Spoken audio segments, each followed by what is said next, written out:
Principle 2, we draw from these verses, idolatry underlies all sin. Idolatry, you see that's kind of the theme, if you will, of this entire chapter. We have it twice here in our text, and it continues 2 more times in the verses that follow through the end of the chapter here. Do not be idolaters. We see it in verse 7, and then we see it, we'll get to it at the end in verse 14. Flee from idolatry.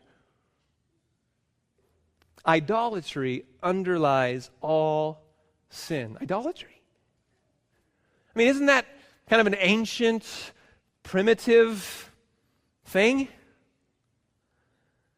I think it conjures up ideas of, tribal peoples maybe, or Indiana Jones figurines, or I mean, even like with the Israelites, like a golden calf, I don't have a golden calf in my living room. I don't know about you.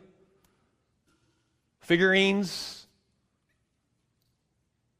Is idolatry prevalent today?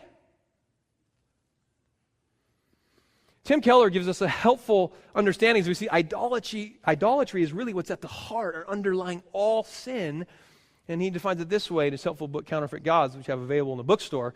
He says this: idols are anything more important to you than God.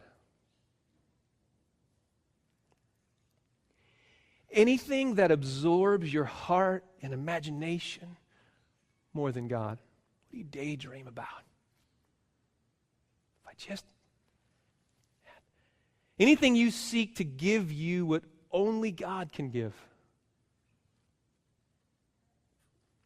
Whatever you look at and say in your heart of hearts, if I have that, then I'll feel my life has meaning. Then I'll know I have value. Then I'll feel significant and secure. Anything that becomes more fundamental than God to your happiness, meaning in life, and identity. Now, in light of that, does idolatry have any relevance or prevalence today?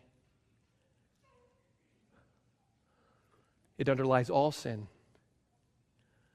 Idolatry, then, is in essence replacing God. I mean, Paul says it very clearly in Romans chapter 1. We've exchanged the truth about God for a lie, worshiping and serving created things rather than the Creator who is forever praised. We've exchanged the glory of the immortal God for mortal images representing people and things other than God, created things.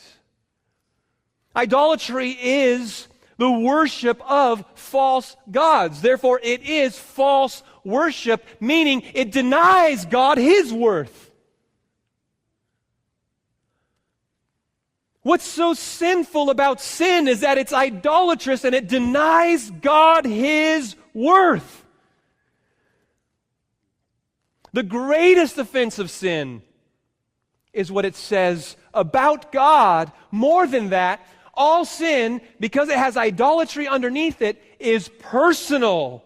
And in our sin, in our idolatrous hearts, we not only say things about God, our hearts say things to God. All sin is personal sin. It's a finger-wagging accusation against God. You're not good. You won't satisfy. This will satisfy. You've abandoned me. You must not love me. You've not given me. You're not a good God. I'll find a better God.